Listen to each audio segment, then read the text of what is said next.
मत कर माया का अभिमान, मत कर काया का अहंकार।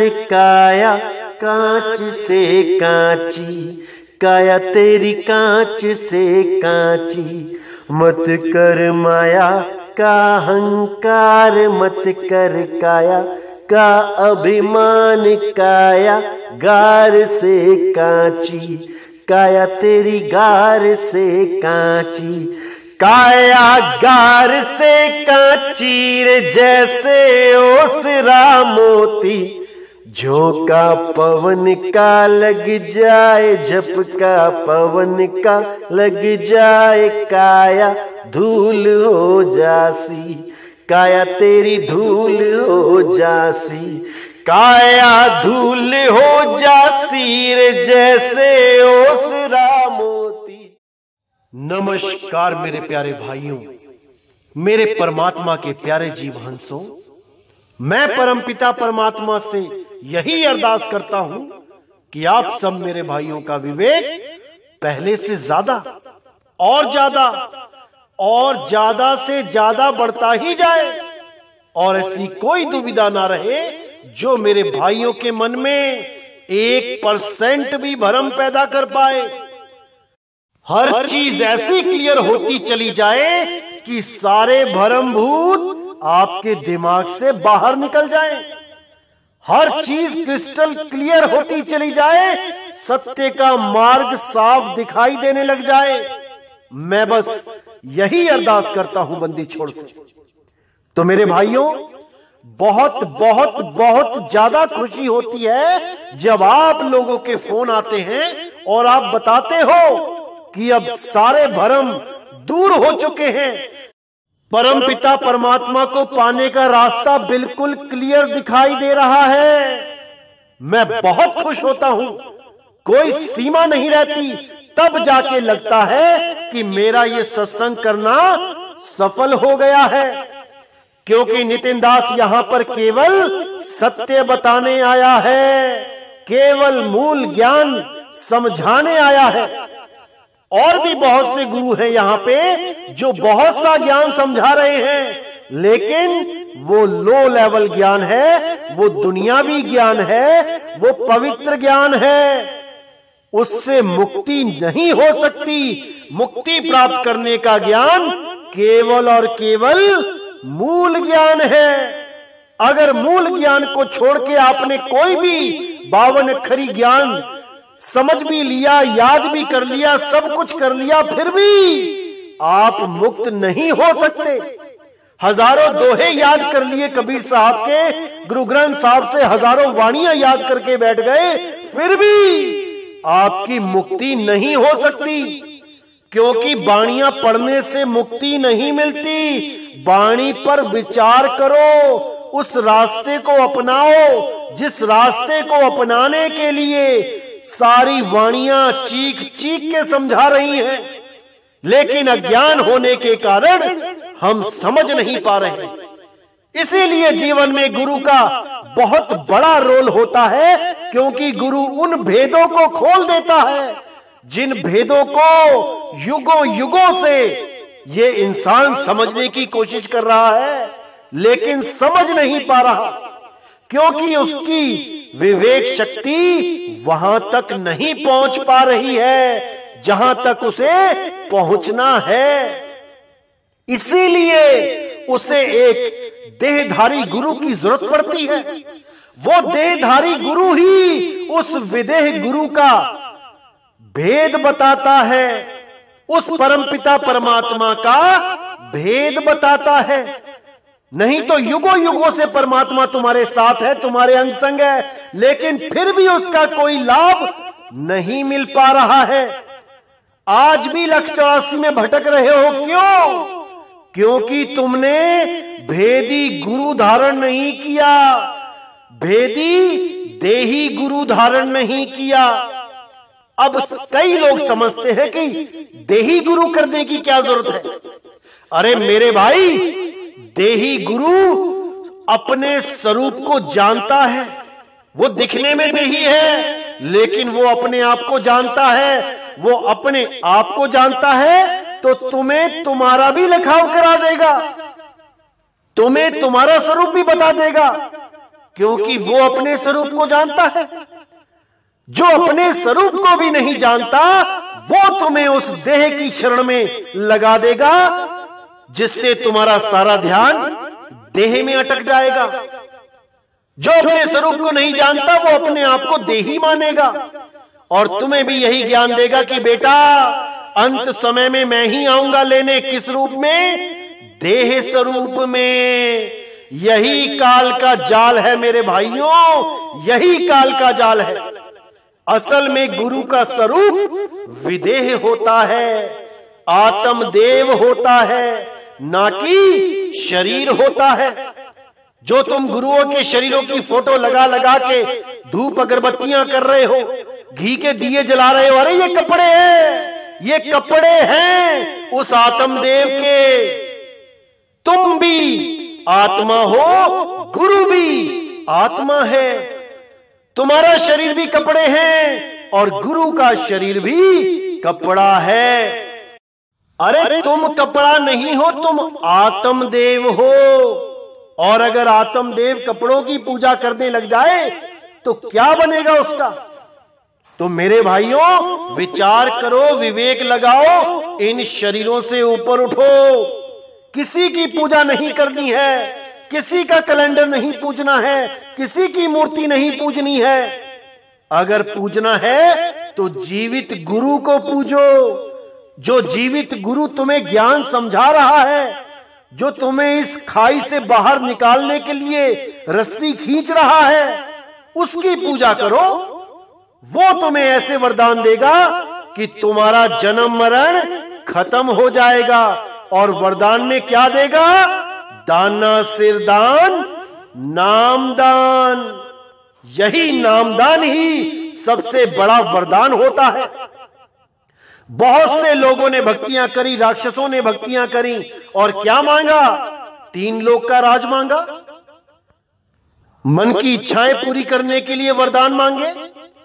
अरे कोई मुक्ति मांगो, कोई परमात्मा से परमात्मा को मांगो, तब जानो कि जन्म सफल होगा। भगवान की भक्ति हमने दुनियावी चीजों के लिए नहीं करनी है। ऐसा नहीं है कि परमात्मा कुछ दे नहीं सकता दुनियावी चीजें। अरे वो सब कुछ दे सकता है, सब कुछ। लेकिन उसको पता है कि तुम्हें क्या चीज देना सही है और क्या चीज देना खतरनाक है। एक छोटा सा बच्चा परमात्मा से कार मांगता है तो क्या परमात्मा उसे दे नहीं सकता? लेकिन नहीं दे रहा है। क्यों? क्योंकि उसे पता है ये बच्चा अगर अभी कार चलाएगा तो इसका एक्सीडेंट हो जाएगा और ये काल के मुंह में पहुंच जाएगा। इसलिए वो इसको नहीं दे रहा है और वो सोच रहा है परमात्मा मेरी सुनता नहीं। अरे वो सब सुनता है। जो लोग रिद्धियां सिद्धियां प्राप्त करने के लिए भक्ति करते हैं उनको वो भी देता है, और जो परमात्मा से परमात्मा को मांगने के लिए भक्ति करते हैं वो भी उसको मिल जाता है। जो जो मांगो ठाकुर अपने से, सोई सोई देवे। ऐसा नहीं है कि वो कुछ दे नहीं सकता। जो लोग रिद्धियां सिद्धियों के लिए भक्ति करते हैं वो आज देखो रिद्धियां सिद्धियां दिखा के कहां फंसे पड़े हैं। वो सारी कमाई रिद्धि सिद्धि में ही नष्ट करके खाली हाथ चले जाते हैं। और जो परमात्मा से परमात्मा को मांगने के लिए भक्ति करते हैं तो परमात्मा उनको कोई रिद्धि सिद्धि नहीं देता। परमात्मा उनको केवल और केवल मुक्ति प्रदान करता है। सार शब्द में एक ही सिद्धि, मुक्ति करे तहां सेवा, और सार शब्द का खेल निराला, जाने गुरुमुख बेवा। वो सार शब्द मुक्ति का दाता है, उसको किसी दुनियावी चीज के लिए इस्तेमाल नहीं करना चाहिए। और अगर कोई दुनियावी चीज की लालसा के लिए सार शब्द का सिमरन करता है तो उसको मुक्ति कभी नहीं मिल सकती। उसको वापस आना ही पड़ेगा, कोई उसको रोक नहीं सकता। इसलिए परमात्मा से केवल परमात्मा को मांगना है, इसके अलावा कुछ नहीं डिमांड करनी। तभी आप शहंशाह बन पाओगे, तभी आप परमात्म तत्व में लीन हो पाओगे। इसीलिए बोला चाह गई चिंता मिटी, मनवा बेपरवाह, जिसको कुछ नहीं चाहिए वही शहंशाह, वही शहंशाह है भाई। वही उस पीव अवस्था को प्राप्त करेगा जिसे कुछ नहीं चाहिए, क्योंकि देने वाला बिना मांगे देगा। अरे बिन बोलिया सब किछ जानदा, किस आगे कीजे अरदास।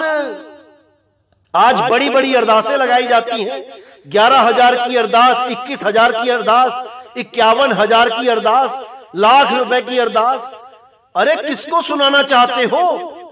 जो बिना बोले सब कुछ जानता है, उसको बताना चाहते हो कि तुम्हें क्या चाहिए?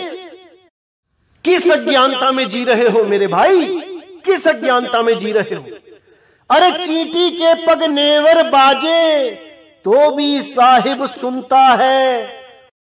वो चींटी के पैर में उस एक घुंघरू के बजने पर भी सुन लेता है। उसको तुम बोल बोल के समझाना चाहते हो कि तुम्हें क्या चाहिए? इस अज्ञान से बाहर आ जाओ मेरे भाइयों, बाहर आ जाओ और केवल नाम का सिमरन करो। अरे कलयुग में एक नाम आधारा, सिमर सिमर नर उतरो पारा। केवल नाम की बात करो भाई, केवल नाम का सिमरन करो, बाकी सब कुछ मालिक के हाथ में छोड़ दो। वो अपने आप संभालेगा तुम्हें। वो सब कुछ जानता है कि तुम्हारे लिए क्या अच्छा है और क्या बुरा। उसको समझाने की कोशिश मत करो, केवल उसके भाने में रहना सीख लो। तेरा भाना मीठा लागे, इस अवस्था में जियो और देखो फिर जीवन का क्या आनंद आता है। ये सारी लोभ तृष्णा इसको छोड़ो, कर्म करो, अपने आप वो सब देगा जो तुम्हें चाहिए। अपनी डिमांड ऊंची से ऊंची रखोगे तो हमेशा दुखी रहोगे। भले 50 लाख की गाड़ी में, 1 करोड़ की गाड़ी में घूम रहे हो, लेकिन खा वही रहे हो जो जमीन से उग रहा है। भले बड़े हवाई जहाजों में घूम रहे हो, हेलीकॉप्टरों में घूम रहे हो, लेकिन खा वही रहे हो जो जमीन से उगता है। इसीलिए मेरे भाई जमीन पे रहना सीख लो, सदा सदा आनंद में रहोगे, आनंद में रहोगे। तो मेरे भाइयों, आज जो हम सत्संग करने जा रहे हैं बहुत इंपॉर्टेंट सत्संग है। इस वाणी को आपने अच्छी तरह समझना है ताकि सारे भ्रम दूर हो जाएं और आपको एक सत्य मार्ग दिखाई देने लग जाए जिस पे चल के आप सदा सदा के लिए मुक्त हो जाओ। तो क्या कहती है वाणी? अलख नाम घट भीतर देखो, हृदय माही करो विवेको। घट घट राम बसे है भाई, बिन रसना नहीं देत दिखाई। अनुभव ज्ञान प्रगट जब होई, आत्म राम चीन है सोई। आत्म राम चीन जब पावा, सकल पसारा मेट बहावा। यानी वो अलख राम जिसको कोई लख नहीं सकता बिना भेदी गुरु के, वो घट घट में विराजमान है। कौन से घट में? आत्म घट में। उसको देह घट में मत ढूंढने लग जाना, जीवन बर्बाद हो जाएगा।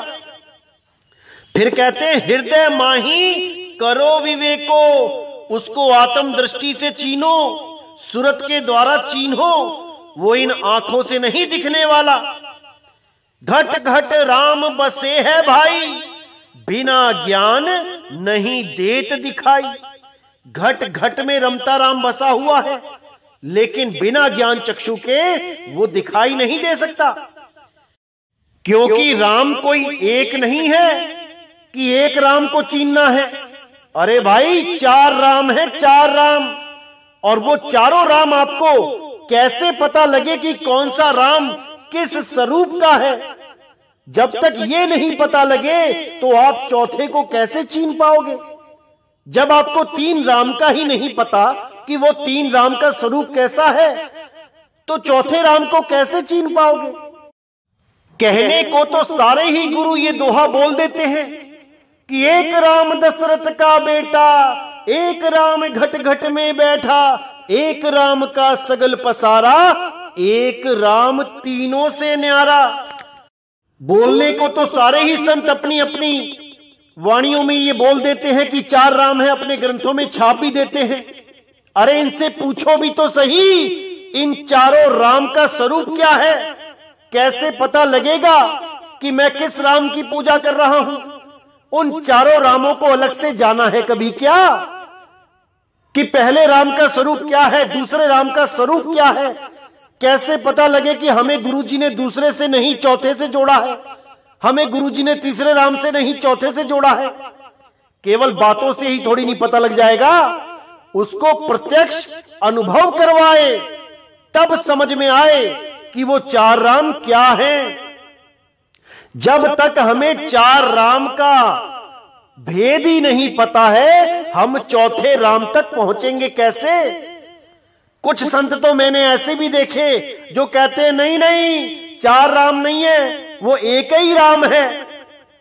उसी की महिमा गाई गई है कि वो राम दशरथ का भी बेटा है, वो घट घट में भी बैठा है, उसका ही सगल पसारा है, वही तीनों से न्यारा है, चारों राम एक है। अरे नहीं भाई, वो चारों राम अलग हैं, चौथा राम तीनों से न्यारा। तो अपने अपने गुरु महाराज से जरूर पूछो कि हमें चारों राम का स्वरूप बताओ। कैसे पता लगेगा कि मेरा राम मैंने पा लिया है? स्वरूप क्या है? क्या पता दूसरे राम को पकड़ के बैठ गए और सोच रहे हो कि हमने चौथे को पकड़ लिया।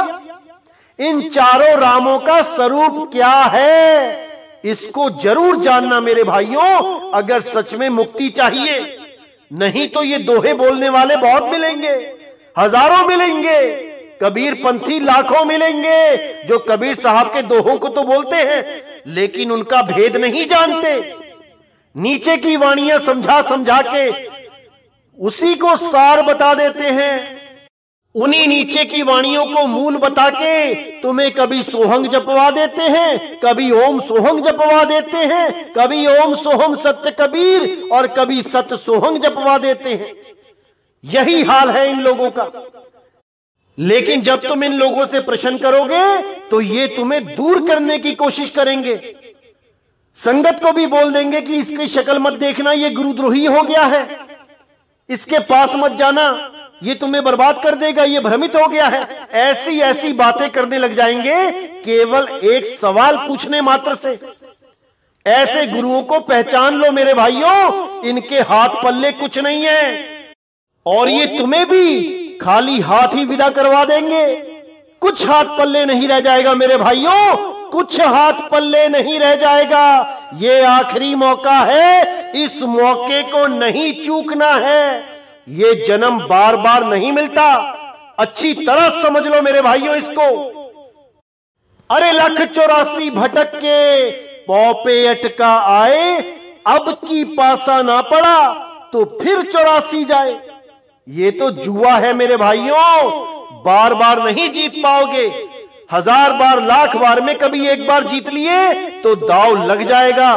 और इस बार पासा ना पड़ा, यानी इस बार भी अगर तुमने ये गलती कर दी जो तुम पहले करते आए हो, इन तंत्रों मंत्रों को सत्य मानकर इनका जाप करने में लगे रहोगे, तो याद रखना दोबारा वापस आना पड़ जाएगा। इसीलिए साहिब ने बोला, आत्म में परमात्म दर से, परमात्म में झाई और झाई में परछाई दर से, लखे कबीरा साईं। अब ये दोहा बोलने वाले हजारों मिलेंगे, लेकिन इनसे इस दोहे का अगर अर्थ पूछ लो तो वहीं फेल हो जाएंगे। देखो कैसे अर्थ का अनर्थ करेंगे, क्योंकि भेद नहीं पता कि ये दोहा क्या कह रहा है। ये दोहा सटीक ज्ञान दे रहा है, मूल ज्ञान दे रहा है, लेकिन ये अज्ञानी गुरु नहीं समझ सकते। ये तुम्हें तंत्रों मंत्रों में ही उलझा के रखेंगे, ये तुम्हें त्रिकुटी में ही उलझा के रखेंगे, ये त्रिकुटी के इस त्रिवेणी के पार नहीं जाने देंगे। क्योंकि काल भगवान ने इन लोगों को भेजा ही इसीलिए है कि तुम लोग को यहीं भटका के रखें और तुम्हारे पैसों से ये ऐश करते रहे। तुम्हारे लाखों करोड़ों रुपयों को ये आश्रमों में बदल देते हैं 1 मिनट में। बड़ी बड़ी जमीनें खरीद लेते हैं, लाखों करोड़ों की जमीनें खरीद के राजा बन बैठते हैं। तुम्हें 84 में धकेल देते हैं और खुद राजा बन के बैठ जाते हैं। लेकिन इन लोग को यह नहीं पता कि फैसला इन लोगों का भी होना है। वो धर्मराज की कचहरी में फैसला इनका भी होना है। इन लोगों का क्या हाल होता है अंत समय में, यह भी जल्दी ही सत्संग में बताया जाएगा। अरे झूठा गुरु अजगर बना, 1,84 जाए और सारी संगत चींटी बनी, तोड़ तोड़ के खाए। ऐसी हालत होती है इन लोगों की कि परमात्मा भी इन पे दया नहीं करता, क्योंकि लाखों करोड़ों लोगों को इन लोगों ने भरमा के 84 में डाल दिया। इन पर दया नहीं की जाती, इनको भुगताया जाता है, भुगतान करवाया जाता है। तो जो भी अधूरा गुरु है, अच्छी तरह समझ लो, तुम कहीं वो पाप की गठड़ी उठा के मत ले जाना यहां से, इतने लोगों को भ्रमित करने की। क्योंकि तुम भी परमात्मा के ही जीव हो, आए तुम भी भक्ति करने के लिए थे, लेकिन लोभवश तुम गुरु बन बैठे, अधूरा ज्ञान लेके तुम गुरु बन बैठे, और अब तुमसे वो गुरु पद नहीं छूट रहा है। यही गुरु पद उस माया का फंदा बनके तुम्हारे गले में डल गया है। अभी भी समझ लो कबीर साहब का मूल ज्ञान क्या है। तुम भी बदलो और अपने चेलों को भी बदलो, तभी तुम्हारा भी जन्म सफल होगा और तुम्हारे शिष्यों का भी जन्म सफल होगा। इस ज्ञान को अच्छी तरह समझ लो, ये मूल ज्ञान है और इस ज्ञान का मुकाबला कोई नहीं कर सकता, क्योंकि ये परमपिता परमात्मा बंदी छोड़ सतगुरु कबीर साहब का ज्ञान है।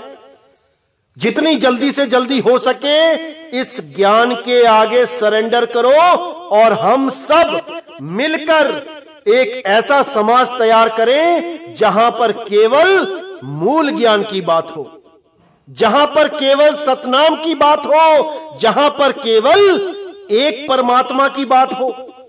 इन भेदभावों को खत्म कर दो, इन जात पात को खत्म कर दो, इन सारे वाद विवादों को खत्म कर दो और एक प्यारे से समाज का निर्माण करो, एक सभ्य समाज का निर्माण करो, एक महान समाज का निर्माण करो।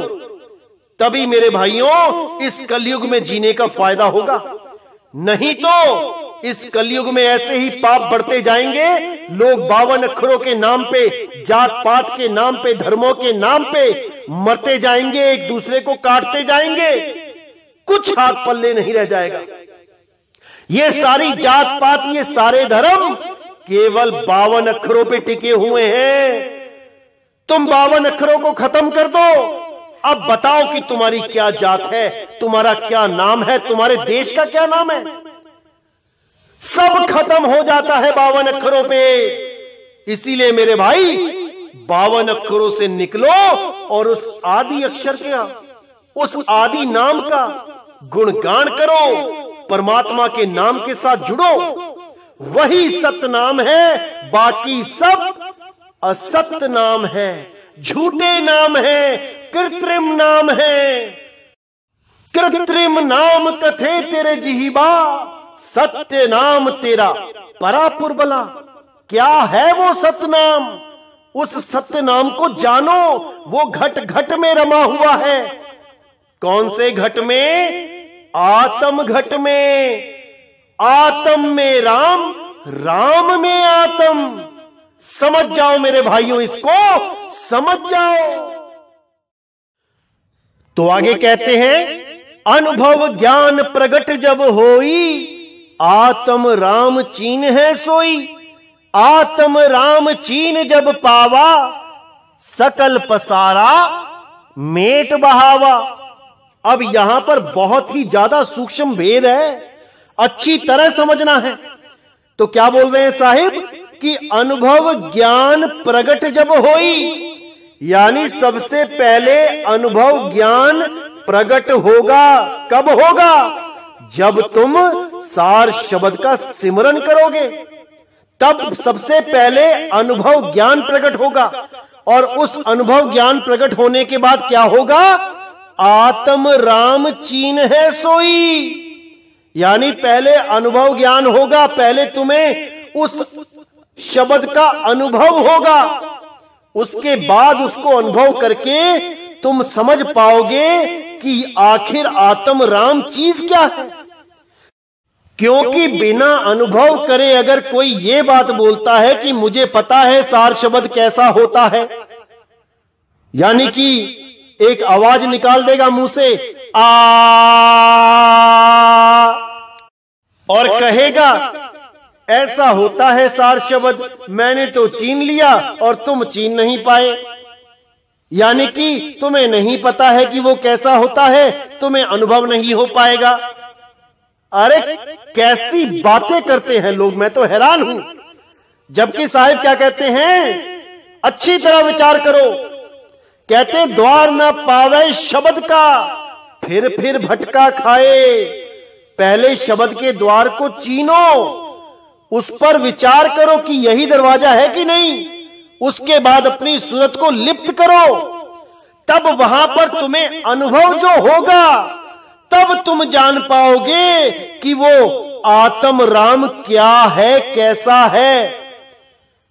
ये बात बाद की है कि तुम उसको जान पाओ कि वो कैसा है, पहले तुम्हें अनुभव करना पड़ेगा। ना कि कोई गुरु तुम्हें बोल के बता दे ये है सार शब्द, ऐसा होता है सार शब्द, तो क्या तुम उसको चीन गए?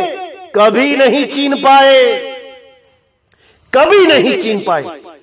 क्योंकि पहले तुम्हें अनुभव स्वयं का चाहिए, तुम्हें खुद पता होना चाहिए कि वो सार शब्द कैसा है, और वो कान से सुन के पता नहीं लगेगा, वो सूरत के द्वारा पता लगेगा।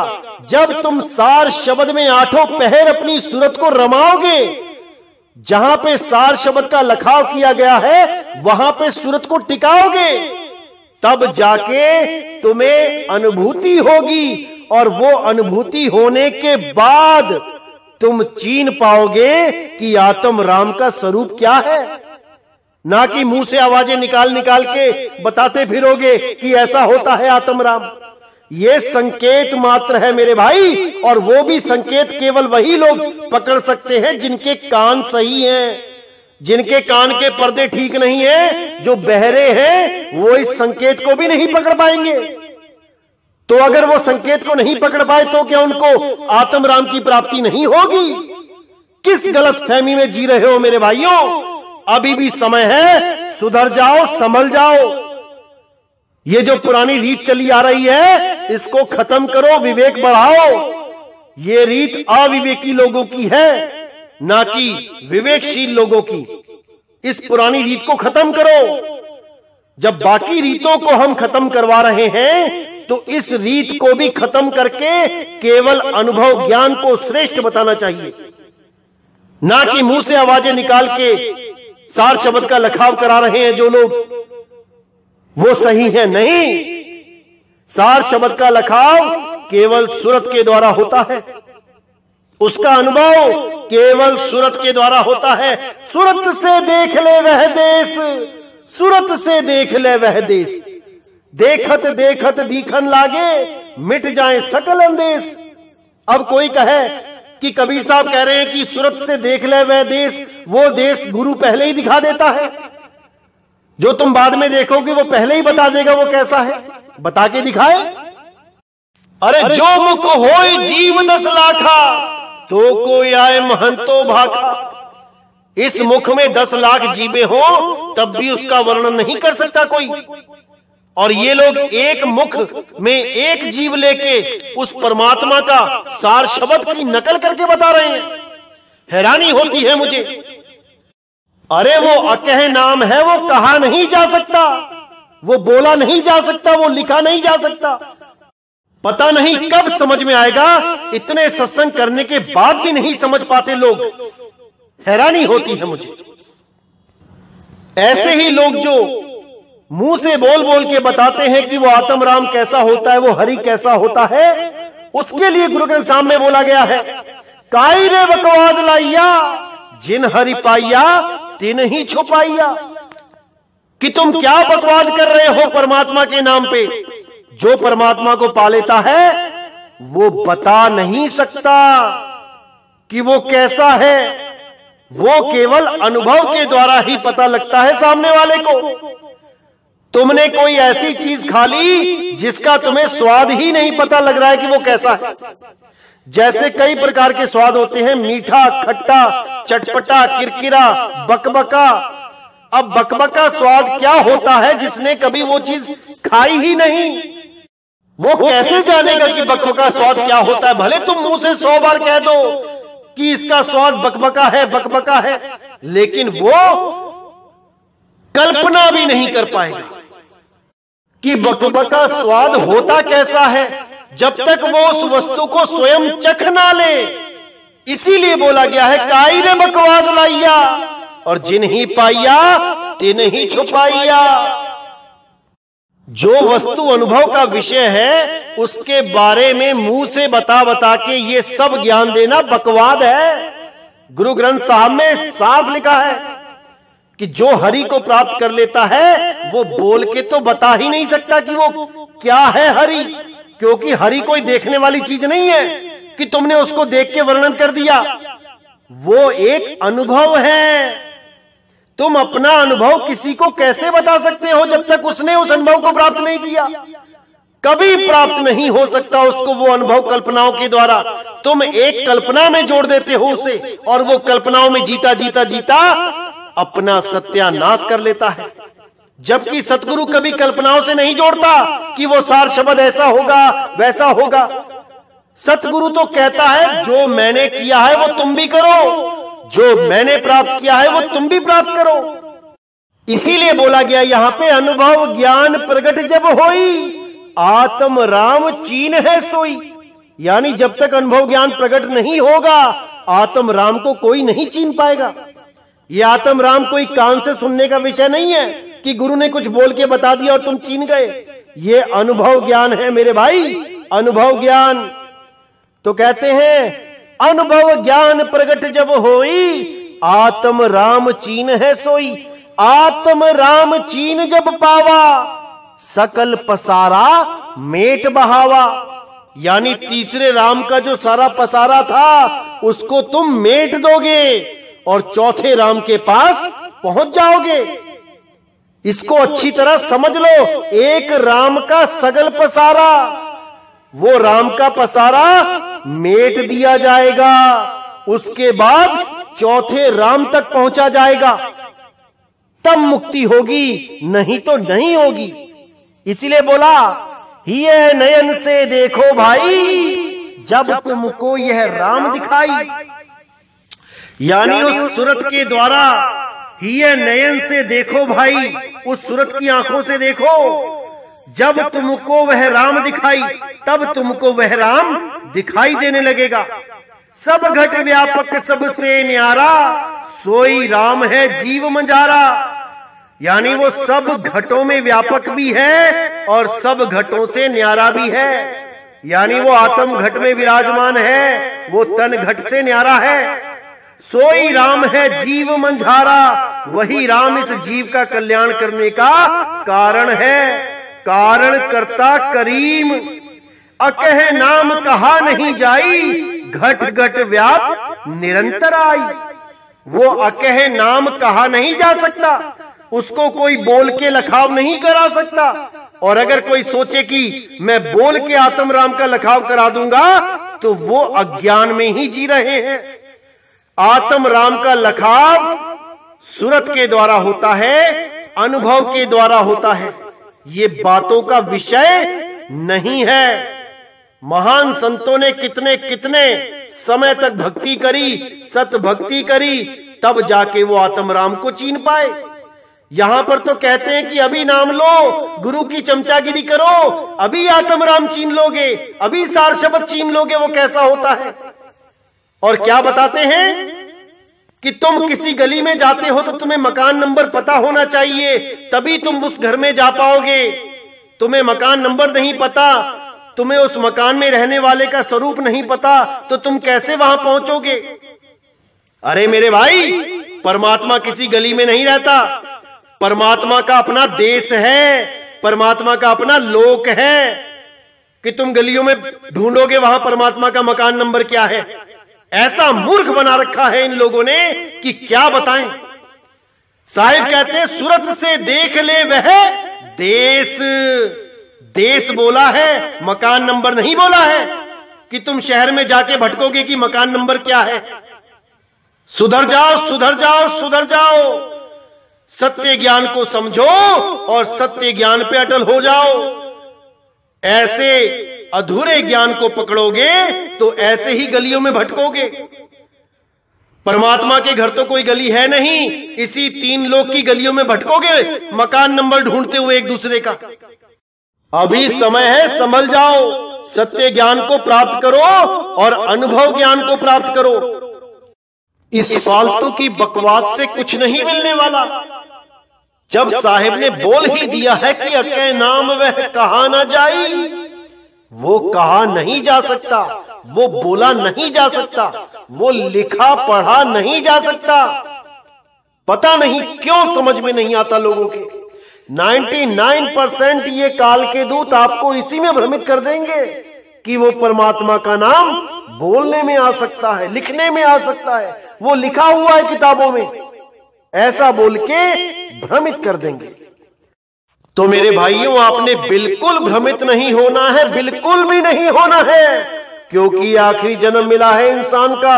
अगर इसमें भी आपने धोखा खा लिया तो मेरे भाई हाथ पल्ले कुछ नहीं रहेगा।